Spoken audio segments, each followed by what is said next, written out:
നമസ്കാരം പ്രിയപ്പെട്ട പ്രേക്ഷകരെ, ദിനപത്രങ്ങളിലെ പ്രധാന വാർത്തകളിലേക്ക് ഏവർക്കും സ്വാഗതം. ഇന്ന് ഏപ്രിൽ 26 ശനി.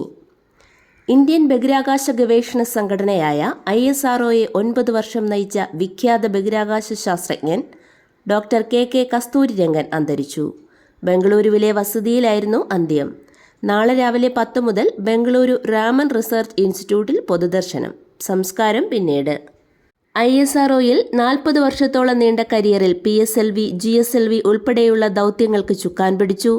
ഇന്ത്യയുടെ ആദ്യ ഭൗമ നിരീക്ഷണ ഉപഗ്രഹങ്ങളായ ഭാസ്കര 1, ഭാസ്കര 2 എന്നിവയുടെ പ്രൊജക്ട് ഡയറക്ടറായിരുന്നു അദ്ദേഹം. നിലവിൽ രാജസ്ഥാൻ കേന്ദ്ര സർവകലാശാല ചാൻസലറായിരുന്നു. പത്മശ്രീ, പത്മഭൂഷൺ, പത്മവിഭൂഷൺ ബഹുമതികൾ അദ്ദേഹത്തിന് ലഭിച്ചിട്ടുണ്ട്. പഹൽഗാം തുടർ നടപടികളുമായി സേന. പഹൽഗാമിൽ ആക്രമണം നടത്തിയ ഭീകരർക്കായി വീടുകളിലും കാട്ടിലും ഉൾപ്പെടെ സുരക്ഷാ സേനയുടെ വ്യാപക തിരച്ചിൽ. 2 ലഷ്കർ ഭീകരരുടെ വീടുകൾ തകർത്തു. പഹൽഗാം ആക്രമണത്തിൽ ഉൾപ്പെടെ ആദിൽ ഹുസൈൻ തോക്കറുടെ വീട് ആനന്ദ് നഗറിലെ ഗുരുഗ്രാമിൽ സേന ഇടിച്ചു നിരത്തി. പഞ്ചാബിലെ ഫിറോസ്പൂരിൽ അതിർത്തി കടന്നെന്നാരോപിച്ച് പാക് സൈന്യം കസ്റ്റഡിയിലെടുത്ത BSF കോൺസ്റ്റബിൾ പൂർണ്ണം സാഹുവിനെ മോചിപ്പിക്കാൻ ശ്രമം തുടരുന്നു. ആദ്യ ദിന ചർച്ചകൾ പരാജയപ്പെട്ടു. മുഴുവൻ പാകിസ്ഥാൻകാരെയും സമയപരിധിക്കകം തിരിച്ചയച്ചെന്ന് ഉറപ്പുവരുത്തണമെന്ന് മുഖ്യമന്ത്രിമാരെ നേരിട്ട് വിളിച്ച് കേന്ദ്ര ആഭ്യന്തരമന്ത്രി അമിത് ഷാ നിർദ്ദേശിച്ചു. ഓരോ സംസ്ഥാനത്തുമുള്ള പാക് പൗരന്മാരുടെ കൃത്യമായ വിവരം ശേഖരിച്ച് ഒരാൾ പോലും സമയപരിധിക്ക് ശേഷം തുടരുന്നില്ലെന്ന് ഉറപ്പാക്കാനാണ് നിർദ്ദേശം. വാഗ അതിർത്തി വഴി പാകിസ്ഥാനിലേക്ക് ആളുകളുടെ പ്രയാണം തുടങ്ങി.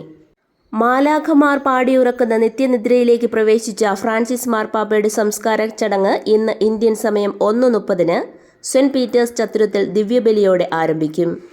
ചത്തുരത്തിലെ ചടങ്ങുകൾക്ക് ശേഷം ഭൗതിക ശരീരം സെന്റ് പീറ്റേഴ്സ് ബസലിക്കയിലേക്ക് തിരികെ കൊണ്ടുപോകും. അവിടെ നിന്ന് 4 കിലോമീറ്റർ അകലെ സെന്റ് മേരീസ് മേജർ ബസലിക്കയിലെത്തിച്ച് സംസ്കരിക്കും. 10,000 അണമുറിയാതെ എത്തിയ പൊതുദർശനത്തിനൊടുവിൽ മാർപ്പാപ്പയുടെ ശവപേടകം ഇന്നലെ അർദ്ധരാത്രിയിലാണ് അടച്ചത്. രാഷ്ട്രപതി ദ്രൗപദി മുർമു മാർപ്പാപ്പയുടെ ഭൗതിക ശരീരത്തിൽ പുഷ്പചക്രമർപ്പിച്ചു. മുർമു ഇന്ന് മറ്റ് ലോക നേതാക്കൾക്കൊപ്പം സംസ്കാര ചടങ്ങിലും പങ്കെടുക്കും.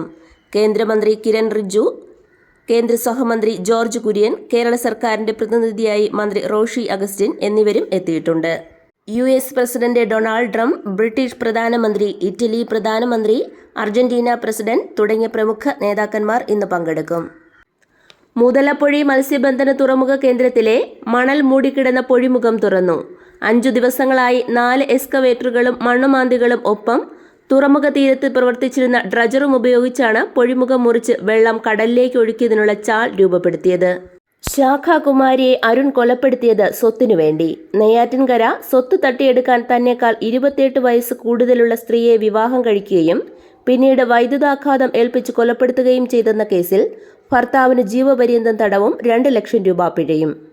ബഹിരാകാശ യാത്രികരുടെ ആരോഗ്യ പരിശോധനയ്ക്കും ചികിത്സയ്ക്കും ആവശ്യമായ ഉപകരണങ്ങളും മറ്റും വികസിപ്പിക്കുന്നതിന് ISROയും ശ്രീ ചിത്ര തിരുനാൾ institute of medical science and ടെക്നോളജിയും തമ്മിൽ ധാരണാപത്രം ഒപ്പുവച്ചു.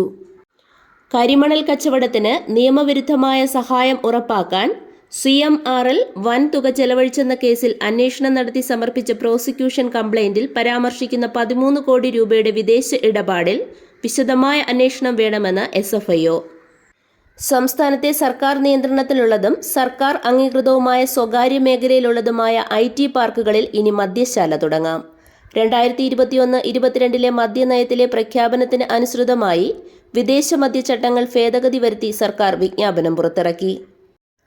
കേരളത്തിൽ തുടർച്ചയായ 3ാം LDF സർക്കാർ രൂപീകരണത്തിനായി അക്ഷീണം പ്രവർത്തിക്കാൻ CPIയുടെ ദേശീയ കൗൺസിൽ യോഗം കേരള ഘടകത്തിനും പ്രവർത്തകർക്കും നിർദ്ദേശം നൽകി. കഴിഞ്ഞ 5 വർഷത്തിനിടെ സംസ്ഥാനത്ത് കാലികളുടെ എണ്ണത്തിൽ 32% കുറവ്.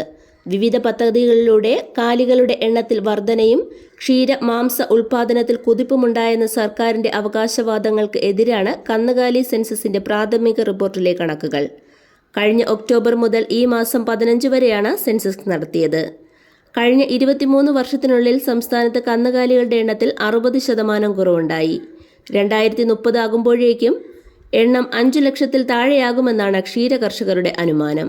1996 മുതൽ കേരളത്തിൽ കന്നുകാലികളുടെ എണ്ണം കാര്യമായി കുറയുന്നു. 1996 കേരളത്തിൽ 33.96 ലക്ഷം കന്നുകാലികളാണ് ഉണ്ടായിരുന്നത്. ക്ഷീരോത്പാദന രംഗത്തോട് യുവതലമുറ മുഖം തിരിക്കുന്നതും വർദ്ധിച്ച ഉൽപാദന ചെലവിന് അനുസൃതമായി പാഴ്വില ലഭിക്കാത്തതും മേഖലയുടെ വളർച്ചയെ ബാധിക്കുന്നുണ്ട്. ജന്മദിന കേക്ക് മുറിച്ച് മലയാളത്തിന്റെ ഇതിഹാസ ഫുട്ബോൾ താരം IM വിജയൻ പോലീസ് ബൂട്ടഴിച്ചു. 56-ാം ജന്മദിനത്തിൽ തന്നെ ഫെയർവെൽ പരേഡിന്റെ സല്യൂട്ട് സ്വീകരിച്ചു. ഇനി ഫുട്ബോൾ അക്കാദമിയിലേക്ക് അടക്കമുള്ള വലിയ സ്വപ്നങ്ങളിലേക്കെന്ന് IM വിജയൻ പറഞ്ഞു. MSP അസിസ്റ്റന്റ് കമാൻഡറായ വിജയൻ ഔദ്യോഗികമായി വിരമിക്കുന്നത് 30-നാണെങ്കിലും ഇന്നലെയായിരുന്നു ഓഫീസിലെ അവസാന ദിവസം. IPL ചെന്നൈക്കെതിരെ ഹൈദരാബാദിന് 5 വിക്കറ്റ് ജയം. ഹർഷൽ പട്ടേലിന് 4 വിക്കറ്റ്. ഇതോടെ ഇന്നത്തെ ദിനപത്രങ്ങളിലെ പ്രധാന വാർത്തകൾ സമാപിക്കുന്നു. നന്ദി, നമസ്കാരം.